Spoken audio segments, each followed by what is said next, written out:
Olá, meus amigos. Hoje a advocacia consumerista está na mira. Chamam de abuso, chamam de litigância predatória, mas será que estamos combatendo excesso ou tentando enfraquecer o advogado que enfrenta grandes empresas? Um episódio necessário para a advocacia amazonense assistir, refletir e se posicionar. Começa agora o Patrono Podcast. Daniel, muito prazer. O que está acontecendo? Diga para nós aí, meu amigo. Meu irmão Kenneth, muito obrigado. É sempre uma honra estar aqui no Patrono, estar com você. Você sempre na vanguarda, se preocupando com a advocacia de forma geral. E, indiscutivelmente, nós estamos no centro de um grande conflito.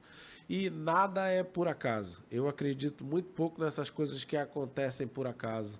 A advocacia de consumo está no centro de uma grande crítica, de um grande rótulo que o sistema criou para falar dessa advocacia de consumo, e a prejudicialidade ou a tentativa de ofender o direito das pessoas atende apenas àqueles que defendem a pessoa hiper ou ultra vulnerável. Ou seja, o rótulo litigância predatória, litigância abusiva, litigância de massa ofende e ataca exclusivamente o advogado da pessoa mais pobre, a advocacia do consumidor. Ou seja, do outro lado, quem ataca e cria o rótulo também é advogado, mas é advogado que está a serviço das grandes corporações. E quando no serviço, ou por que não, no desserviço da grande corporação, ele ataca a advocacia, ao meu entender, ele gera um prejuízo social e um prejuízo democrático, porque acaba ofendendo a democracia como um todo. Daniel, é um fenômeno, a gente não deixa de observar por vários prismas essa situação. O que você acha que mudou nos últimos anos na advocacia de consumo? Kennedy, a advocacia de consumo ela variou.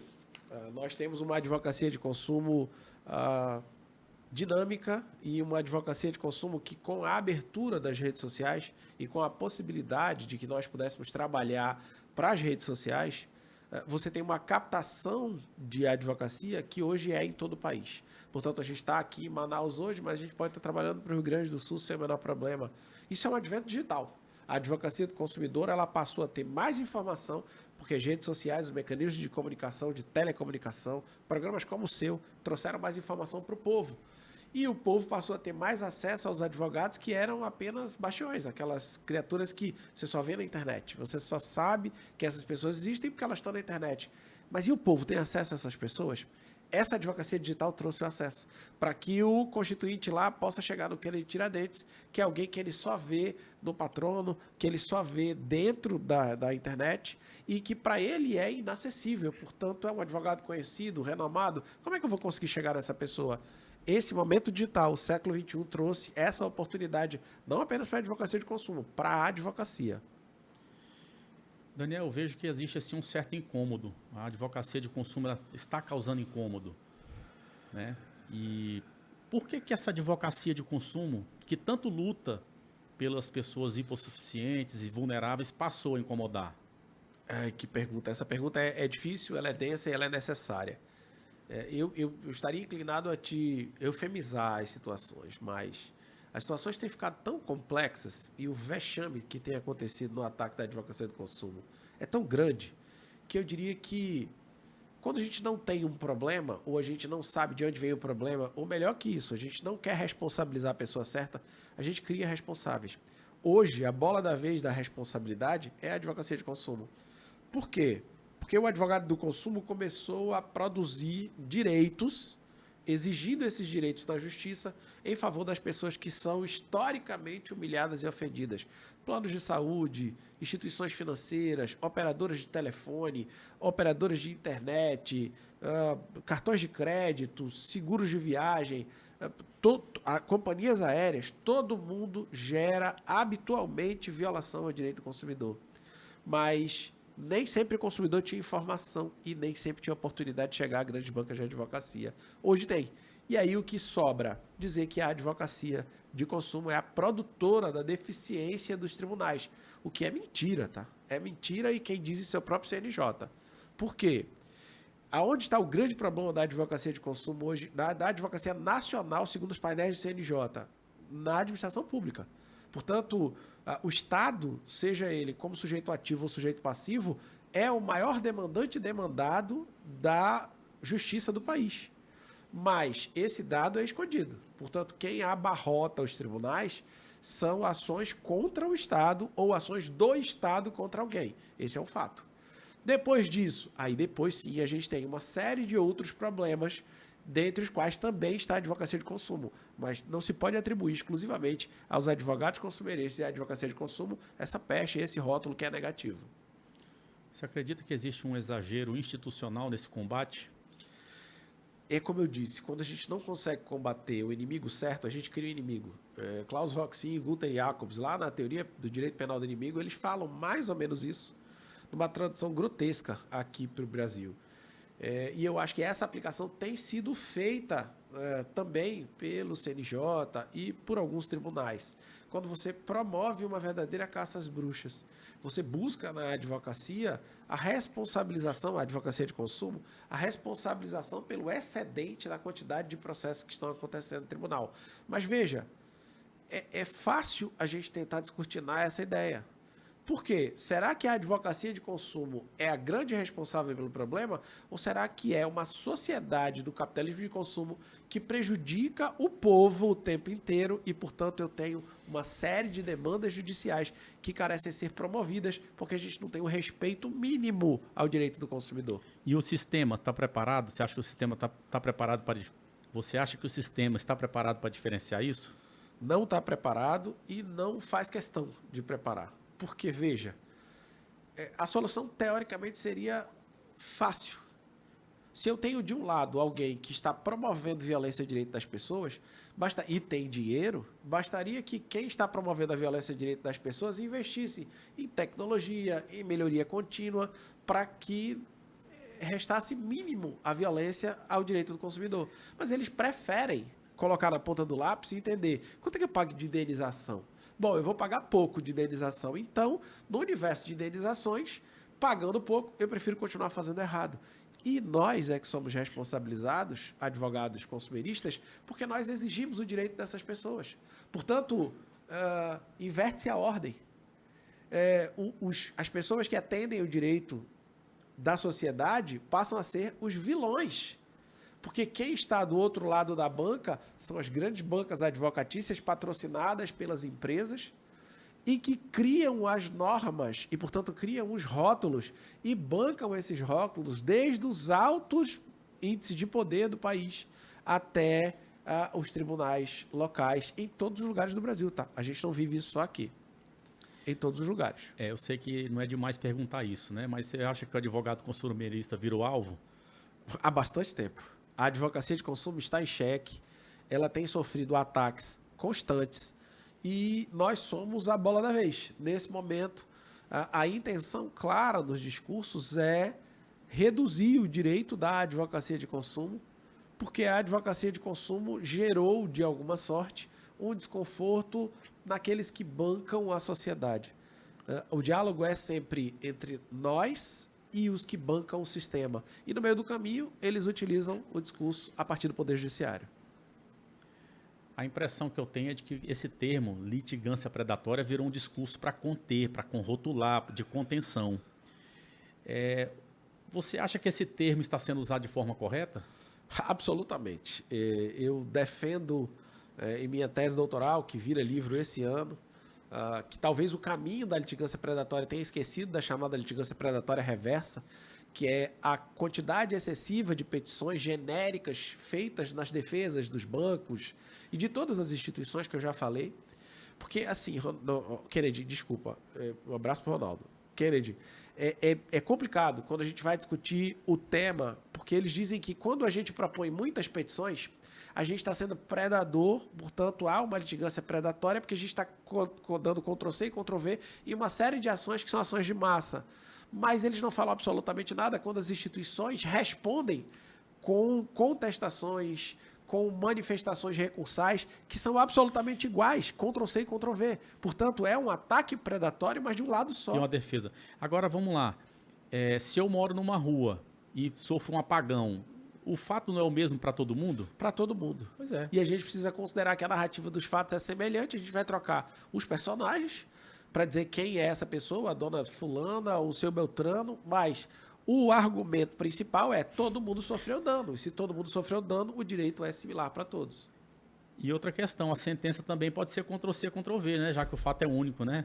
Essa é a grande circunstância. O que a gente consegue compreender é, será que esse desconforto não é gerado, talvez, porque quando a gente começa a propor demais, eles precisam Trabalhar se demais. comprometer ao trabalho constante, e isso acresce de fato o trabalho, e isso faz com que eles tenham que se debruçar sobre os problemas. E aí utiliza-se, e aqui tem algo que é extremamente necessário, com a mudança de 2015 do CPC, trouxe a doutrina dos precedentes para o Brasil. Só que os precedentes começaram a ser aplicados como forma de freio e contenção ao direito das pessoas.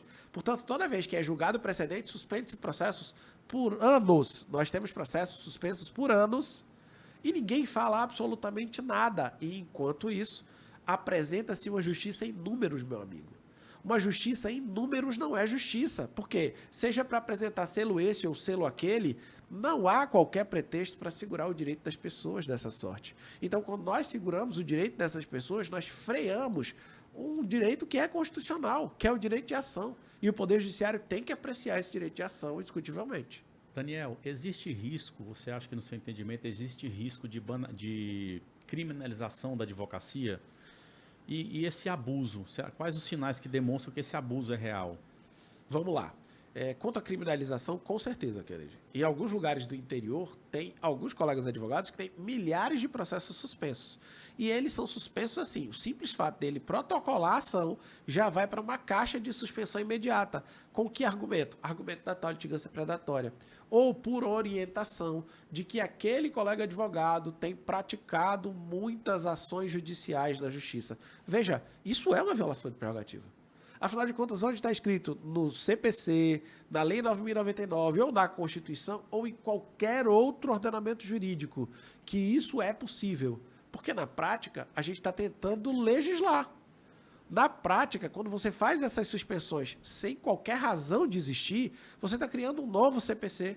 Porque você está derrubando ações sem o julgamento, seja o julgamento antecipado na resolução, sem resolução de mérito, ou o julgamento com resolução de mérito, a posterior na análise de provas, ou mesmo nas condições de prescrição, decadência, litispendência, e por aí vai. Não é o caso. Simplesmente olha-se e diz, não, aqui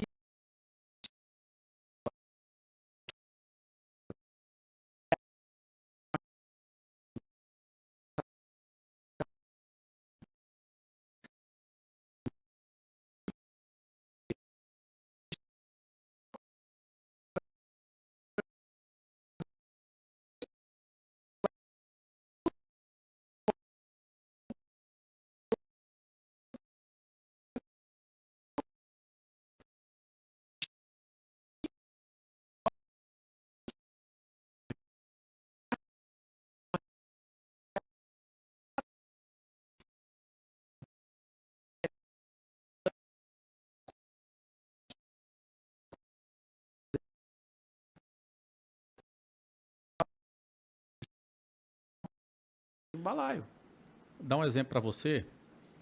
Lá o pessoal de Humaitá, né, uma concessionária de água, de energia, concessionária de energia, colecionou lá um monte de processos que deram entrada em razão desses apagões aí da vida, protocolou no Ministério Público uma denúncia, né, querendo criminalizar a conduta dos advogados. No universo de, se não me engano, 7.000 ações, apareceu um problema e está instaurado aí o caos na vida do advogado, né? Porque eu acredito que se intimida a advocacia. E a pergunta que eu quero te fazer, tem advogado sendo intimidado por atuar? Você acha que... e ainda, essa atitude seria uma vontade da empresa de intimidar o advogado ou os advogados? Mas com absoluta certeza. Veja, a advocacia tem sido encurralada. E a advocacia jovem, porque quando é jovem advogado, ele vem normalmente para o direito do consumidor ou vai para o direito do trabalho, porque é o lugar onde você consegue girar um pouco a receita de forma rápida para que ele possa subsistir manter o sustento da sua família, esses advogados têm sofrido pressões absurdas, porque eles não encontram na sua voz o eco necessário para discutir sobre o tema. Meu amigo Kennedy, eu escrevo sobre isso o tempo inteiro e no próximo dia 12 de agosto sagro-me doutor pela Universidade FADISP em São Paulo e tenho me debruçado por anos sobre a pesquisa científica para arguir sobre o tema. E mesmo assim, às vezes, eu vejo os olhares de desconfiança a meu respeito. Eu dedico a vida a estudar o tema cientificamente, escrever sobre o tema e demonstrar em milhares de sustentações orais que existe razão para aquilo que eu estou falando e mesmo assim vejo os olhares negativos para a minha pessoa. Então, se eu, que sou um advogado com anos de experiência e com toda essa bagagem sofro, imagina o jovem advogado, meu amigo. Imagina o jovem advogado que está no interior do Amazonas e que tem esse embate constante com o magistrado que, por sua vez, já criou a ideia de que aquele advogado é um advogado predador.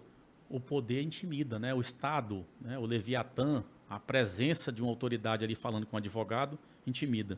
Mas assim, o que o público não sabe sobre esse cenário que a gente está conversando aqui?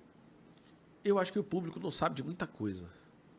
O público não sabe que a advocacia luta constantemente pelo direito dessas pessoas e luta de forma brava. E luta de forma agressiva e aguerrida. E a advocacia de consumo e o advogado consumerista tem sido colocado de lado silenciosamente, como se ele fosse o grande vilão da história. Mesmo que ele esteja lutando pelo seu direito, mas veja, são hoje milhares de ações que estão suspensas por IRDRs que já deveriam ter sido julgados.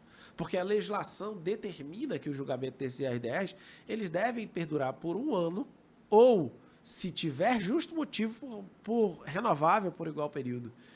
Nós temos alguns IRDRs que já vão para o 3º ano. E as coisas não se resolvem, as ações estão suspensas. Como você dizer isso para aquele jovem advogado que entrou com aquela açãozinha para discutir a cobrança de tarifa incorreta, a mora e o crédito pessoal de forma inadequada, que foi tirado das instituições financeiras e está tudo suspenso? A credibilidade da advocacia se ataca, porque a sociedade olha e diz, não, esse advogado não está trabalhando. E do outro lado, tem gente que pensa, não, esse advogado tem ação demais e, portanto, ele pode ganhar dinheiro demais. Isso acaba virando nós contra eles, o que é horrível. Nós precisamos discutir o problema. E o problema está para além de nós todos. Quem está gerando o transtorno é o grande responsável por tudo isso. Se não houvesse violência ao direito do constituinte, o advogado não peticionaria. Porque se tu está fazendo tudo certo, eu não tenho como te processar. Agora, por que há um excedente de demanda? A informação chegou em todos os lugares. Os nossos telefones dormem e acordam conosco. E exatamente por isso, nós temos o direito digital do século XXI. Não tem como voltar atrás. Nós nos comunicamos pelo direito digital. E nós captamos e nos fazemos conhecidos pelo direito digital. As demandas entram e o advogado precisa sanar essas demandas com processos judiciais. Daniel, por que acontece? Você tem ações, clientes e escritório jurídico.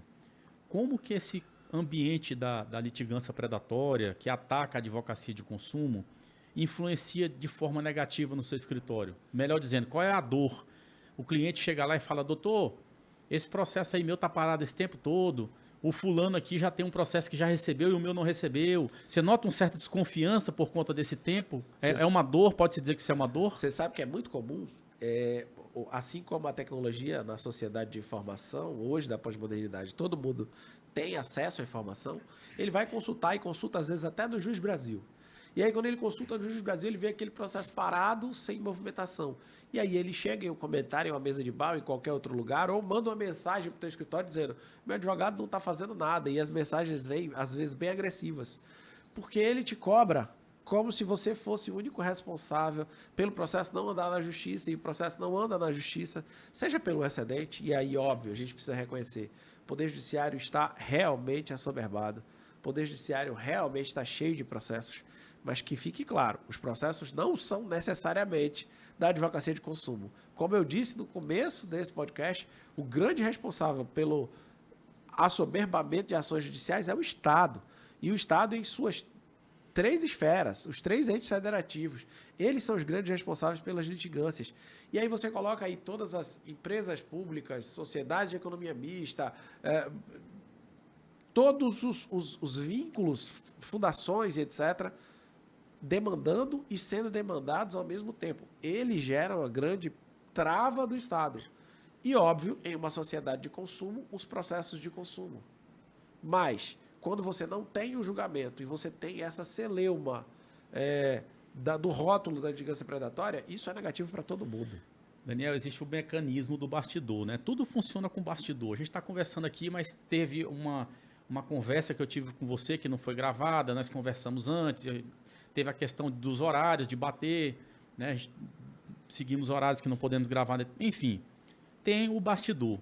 Agora eu pergunto para você, você sabe do que acontece no bastidor envolvendo empresas, judiciário, advogados de empresa, advogados de consumidor. E muitas vezes a gente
tem a linguagem, domina o discurso, domina o direito. Então, às vezes, uma mentira contada muitas vezes vai virar verdade. Eu tenho absoluta convicção que essa ideia da litigância predatória ou abusiva convenceu um monte de gente que não conhece o que a gente está fazendo.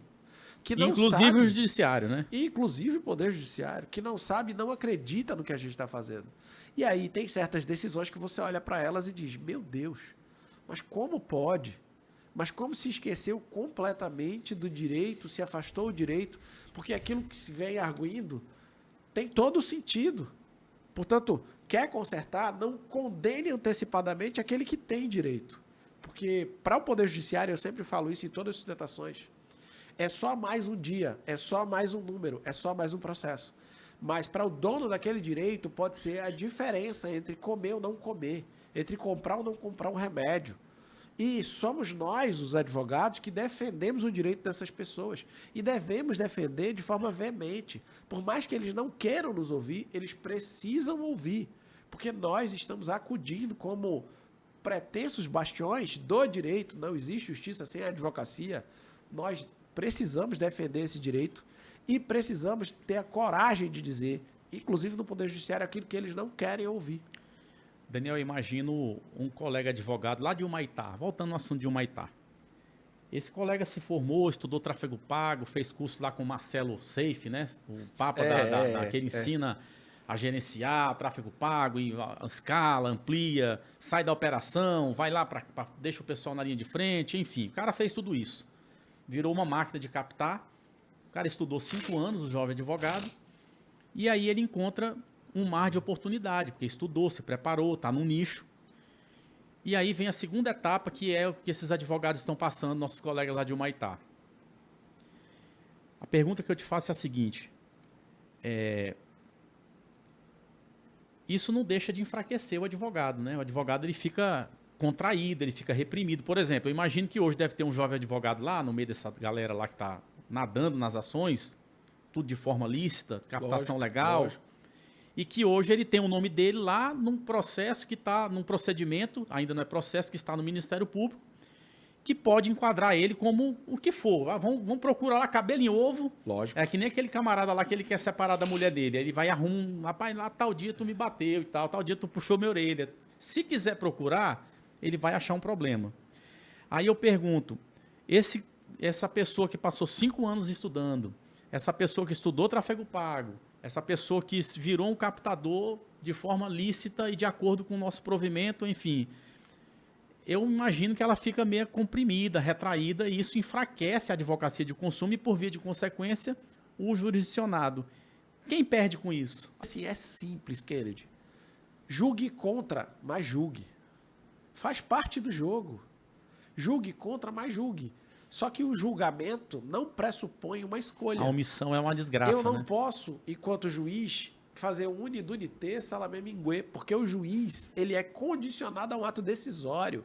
E, portanto, ele não pode escolher. Ele escolhe na casa dele, qual a pizza que ele vai comer, o que ele vai fazer com a mulher dele, mas na hora que ele está julgando, ele precisa decidir. E a decisão é um ato, acima de tudo, de coragem.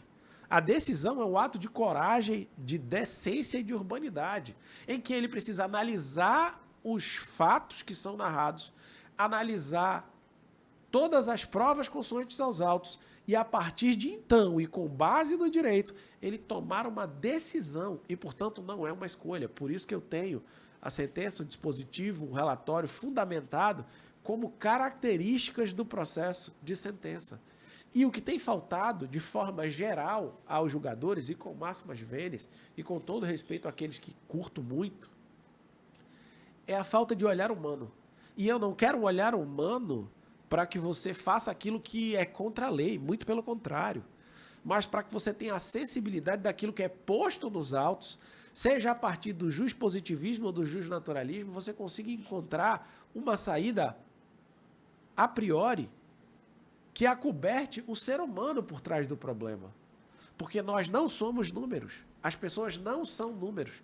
São seres humanos que estão perdendo dinheiro 2 ou 3 vezes a cada processo. Porque perde na expectativa de um direito, perde no acolhimento do Poder Judiciário, já que a última ratio seria o Poder Judiciário buscar junto ao Poder Judiciário a resolução dos seus problemas, mas perde também na credibilidade da advocacia.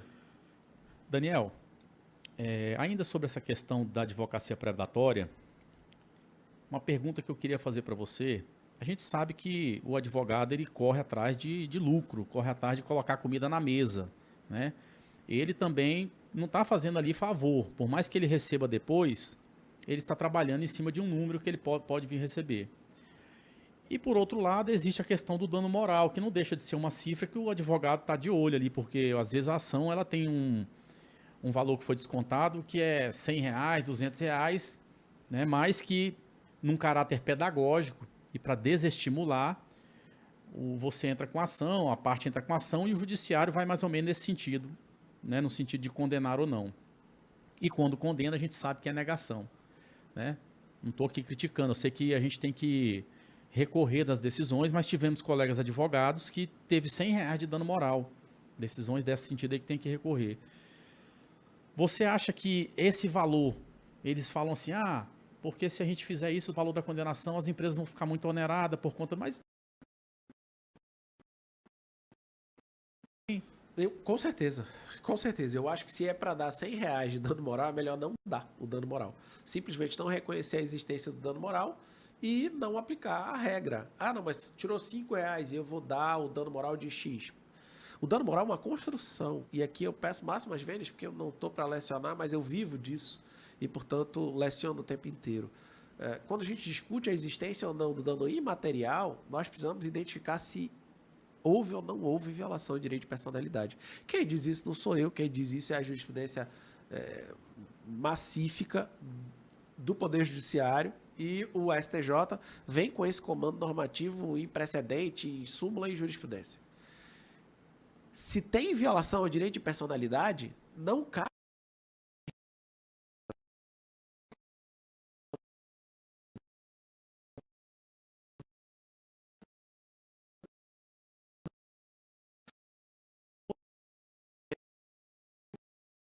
quanto tempo eu vou dizer para vocês, uma certa companhia telefônica que eu pedi para cancelar uma linha telefônica porque me mudei para um lado da cidade que não tem ainda essa linha telefônica, Desde janeiro de 2026, eu tento fazer cancelamento com essa linha telefônica. Olha. Eu já fiz Tá pelo menos pedindo 3 processo. vezes, 3 vezes o cancelamento. Eu já fui à ouvidoria, eu já fui ao GovBR, eu já fui em todos os lugares. E olha, que eu sou advogado, eu tenho um escritório que tem milhares de processos na justiça.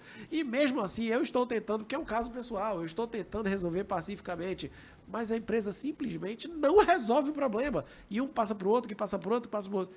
Quanto tempo da minha vida eu gastei para resolver esse tipo de estresse? Hoje mesmo eu entrei no meu escritório, 9 horas da manhã eu desliguei na hora que nós nos falamos.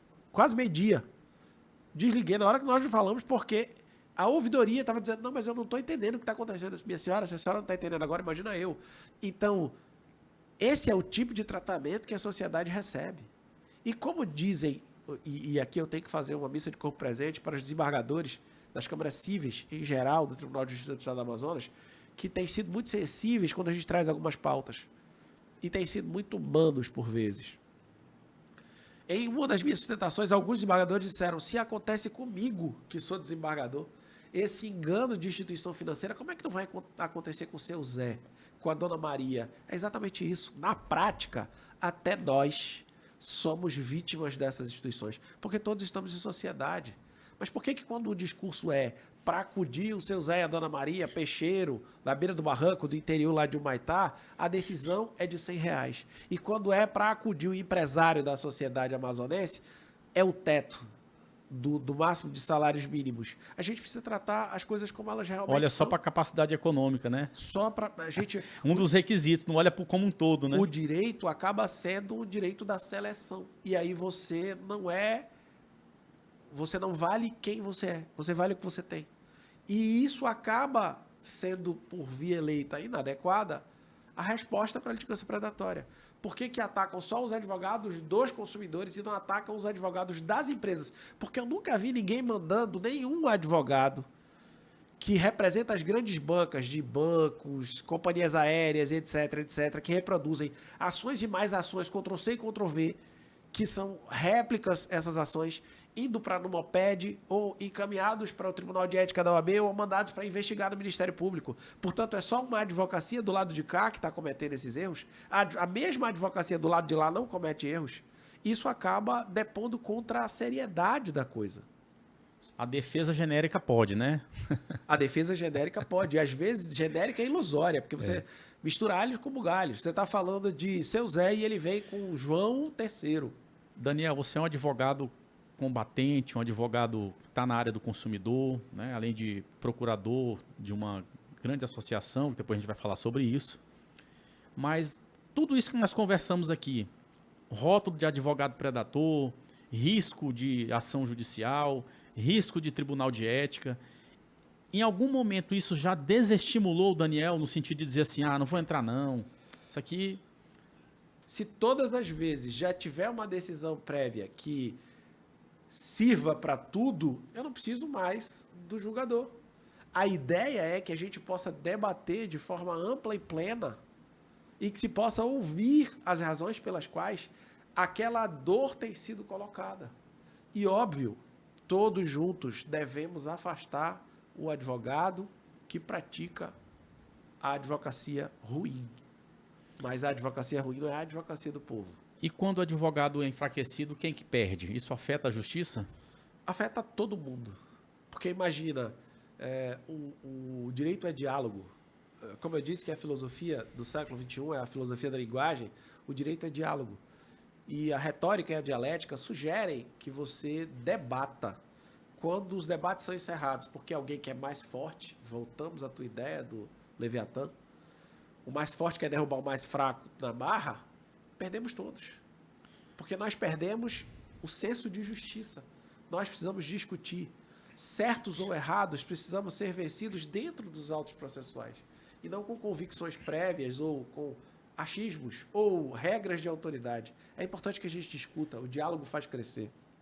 Daniel, nós temos aí o juramento, temos uma instituição na qual nós devemos respeitar, preservar, e todo respeito pela nossa instituição, mas num debate como esse é bom a gente se posicionar e às vezes conversar sobre a nossa instituição.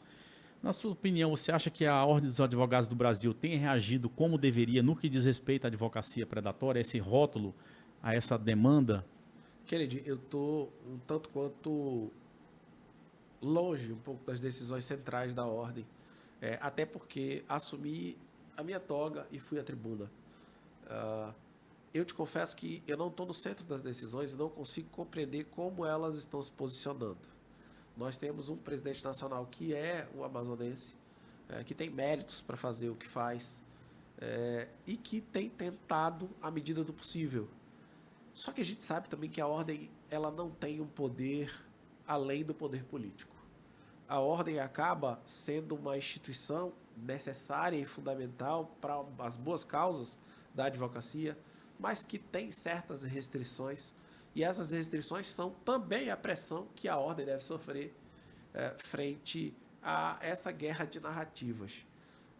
Acho que todos devemos nos engajar, inclusive a Ordem pode e deve se engajar cada vez mais com relação a esse sofrimento, porque isso é uma angústia. Eu posso te falar que algumas seccionais do país, elas têm comprado essa briga e têm ido para frente, discutido com muita franqueza e com bastante preocupação o problema da advocacia de consumo. Mas, em geral, todos nós podemos evoluir. Eu acho que também cabe aí uma reflexão sobre a Ordem para o que eles estão fazendo e para o que eles podem fazer. Não sou ninguém para poder julgar qual é a dinâmica, a métrica que a Ordem está utilizando, mas acho que é importante que a gente olhe um pouquinho para esse lugar, para que a advocacia não fique tão com essa sensação de e agora? Eu acho que esse é o grande problema do momento. A pergunta que fica né? E o futuro da advocacia consumerista, né? O que vem pela frente? Tanto do lado dessas demandas, quanto do lado financeiro. O que você espera disso? A advocacia consumerista, olha, eu acho que o bom advogado ele não vai ser vencido nem pelo advento da modificação digital. Há muita gente que diz, vamos trocar muitos advogados pela inteligência artificial. Eu acho que em aspectos gerais é possível para a inteligência artificial organizar certas coisas nos escritórios. E está fadado ao desaparecimento aquele escritório que não estiver trabalhando com inteligência artificial. Mas consegue fazer uma modificação extensa de uma decisão? Não. Portanto, o que vai fazer isso? A advocacia de coragem, o estudo. As pessoas que realmente sobem às tribunas, vão às audiências, fazem as arguições necessárias e, com o respeito, deixam o seu recado. Se fazem ouvidas. Acho que a advocacia precisa se posicionar. E mais que isso, eu sempre digo isso, é fundamental que a advocacia se una. E a advocacia de consumo não é diferente. Em um momento em que a advocacia de consumo é espremida, recentemente eu vi, inclusive está nas minhas redes sociais, todo mundo discutindo a rejeição do ministro Messias. Não tem nenhum propósito. Não tem nenhum propósito. Nesse momento, o CNJ cria uma ferramenta de inteligência artificial chamada Bastião. Esse Bastião faz com que, na prática, qualquer indício de advocacia predatória freie as ações. Isso foi desenvolvido pelo Tribunal de Justiça de Pernambuco. E todo mundo ficou calado. Será que ninguém entendeu que o freio é só para as pessoas mais frágeis? Ninguém entendeu que o freio é só para quem está defendendo o direito das pessoas frágeis? E será que o erro só está do lado de cá? Essas reflexões precisam ser claras, porque há um verdadeiro combate de Davi e Golias e que ninguém está percebendo. E a advocacia se torna enfraquecida cada vez mais. Um bate-bola rápido aqui para a gente terminar. O maior erro do advogado consumerista? Não estudar. Não estudar e achar que tudo vai se resolver com uma petição Ctrl+C, Ctrl+V. Esse aspecto é um aspecto que precisa evoluir. Você precisa ter um conhecimento relevante de processo, de direito material e principalmente do problema do teu constituinte. Veja, vou te dar um exemplo simples. Quando você está reivindicando uma ação específica em que o cliente chega no teu escritório e diz, eu não assinei esse contrato. E aí a contestação vem mostrando geolocalização e a assinatura digital. O advogado jovem se desespera e diz, meu Deus do céu, e agora o que eu faço? Calma, porque o que foi alegado foi um modificativo instintivo e impeditivo de direito na contestação que pode ser facilmente resolvido. Como? Pega a latitude e a longitude que foi lançada na geolocalização e joga lá no Google para verificar se dá. Olha, já aconteceu no meu escritório da geolocalização dar no meio do mar. E aí você responde, excelência, só se o meu cliente, que mora aqui em Humaitá, e vamos usar, foi lá para o Humaitá, foi para o meio do mar, no Oceano Pacífico, para fazer esse contrato. Pega o IP que eles estão cedendo e verifica se o IP vem pelo menos de Manaus. Ou seja, se você não tiver um estudo denso daquilo que você defende, e assim, meu amigo Kennedy, você pode saber mais direito que eu, o juiz, o desembargador e o ministro pode saber mais direito que eu, mas sobre o caso que eu defendo, ninguém no mundo tem que saber mais do que eu. É isso que o jovem advogado precisa ter em mente. Ele tem que saber o caso dele indo e voltando. Ah, mas eu tenho 1000 casos. Paciência. Ou você prima pela qualidade do serviço, ou você vai cair na máxima de que vários processos serão rejeitados por falta de qualidade. Maior ameaça da advocacia? Essa desunião e essa falta de atuação conjunta para a defesa dos seus interesses. A advocacia ela é muito boa individualmente. Então, de um canto tem algumas pessoas que têm muito êxito e do outro lado tem um pessoal que é a grande maioria que está fadado ao desaparecimento e com todo respeito ao motorista do Uber, mas que começa a se ensejar a possibilidade de que dirija Uber. Por quê? Falta de estudo, falta de dedicação e falta de comprometimento coletivo. Daniel, qual é a maior oportunidade da advocacia hoje?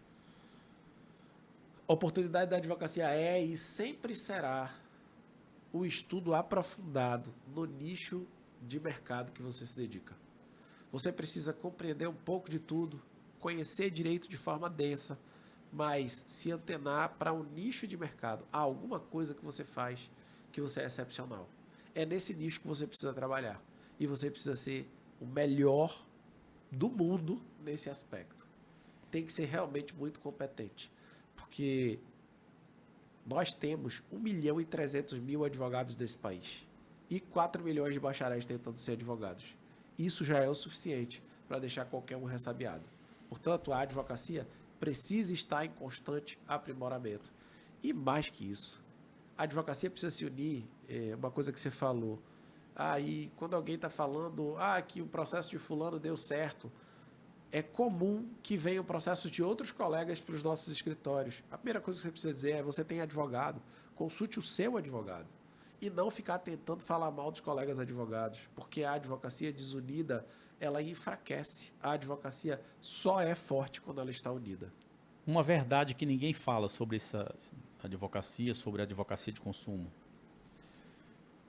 Que se os advogados consumeristas são ruins, sem os advogados consumeristas certamente estaria instaurado o caos. O Código de Defesa do Consumidor nasce em 1990. Nós começamos a reivindicar esses direitos a partir dos anos 2000. E nós só temos um Código de Defesa do Consumidor denso porque temos os advogados intransigentes com o direito da relação de consumo. Daniel Benvenuti, a advocacia está sob ataque? Absolutamente. A advocacia de consumo está acuada, sob ataque e necessita de diálogos, fóruns, debates, palestras, sustentações orais, podcasts, programas de televisão em que nós possamos colocar o dedo na ferida e chamar essas pessoas para discutirem efetivamente. E não me tragam casuística, porque, como eu disse no começo da nossa discussão, há colegas sim que devem fazer besteira, mas os advogados que fazem besteira eles estão dos dois lados. E, portanto, sem dois pesos e duas medidas, nós precisamos ter coerência. Se há uma advocacia incorreta, que possamos juntos corrigir, mas entre criar o nós e eles com a advocacia e o poder judiciário, é melhor ver quem está se locupletando à custa do dano que gera na sociedade. E essas são as grandes corporações e o sistema como um todo, com certeza. Daniel, quem é que está incomodado com o advogado que trabalha, na sua opinião? Quem não gosta de trabalhar. Normalmente, quem não gosta de trabalhar e tem muita gente, infelizmente, que olha e diz, mas poxa, é tão jovem advogado e está ganhando tanto dinheiro. É simples a regra do jogo. tem uma série de servidores públicos que resolveram deixar os serviços públicos para advogar e seguir o caminho do risco, porque a advocacia, como toda atividade empresarial, é uma atividade de risco. Pode dar muito certo e pode dar muito errado, mas o risco é seu. Meus amigos, esse episódio não é sobre proteger abuso, e sim proteger quem trabalha. Daniel, muito obrigado pela oportunidade. Patrono está aqui sempre de porta aberta, é sempre um prazer, uma satisfação, um advogado competente, estudioso. E conte com o Patrono, eu sei que você tem muito o que acrescentar para a advocacia amazonense. Meu irmão, muito obrigado. Kennedy, é sempre uma honra você me chamando, eu vou estar aqui. Me desculpe eu não ter conseguido vir antes. Inclusive, estava tudo certo para a vida, eu dei um chilique. Eu tô tendo algumas estresses por conta de gastrite, etc. E aí tomei um monte de café. Naquele dia eu devo ter tomado 1 litro de café. E aí eu comecei a passar mal em sala de aula. E estava tudo certo para vir fazer o podcast com você. E não consegui vir. Mas, meu irmão, é sempre uma honra falar para a advocacia, falar para os colegas advogados. E eu digo para você, meu amigo advogado, minha amiga advogada, não tenha medo. Não se acovarde. Se você precisar de uma voz que defenda o seu direito, se você está sendo atacado aí nos interiores e você precisa de alguém que se levante para defender o seu direito, nós temos a nossa associação, a ADECAM, a Associação dos Advogados Defensores do Consumo do Amazonas, onde eu sou procurador e eu próprio farei questão absoluta de cuidar do seu caso, de poder olhar por você, porque enquanto nós estivermos unidos, nós somos mais fortes para que essas coisas não aconteçam de qualquer jeito. Muito obrigado e é sempre uma honra, meu irmão. Obrigado, pessoal.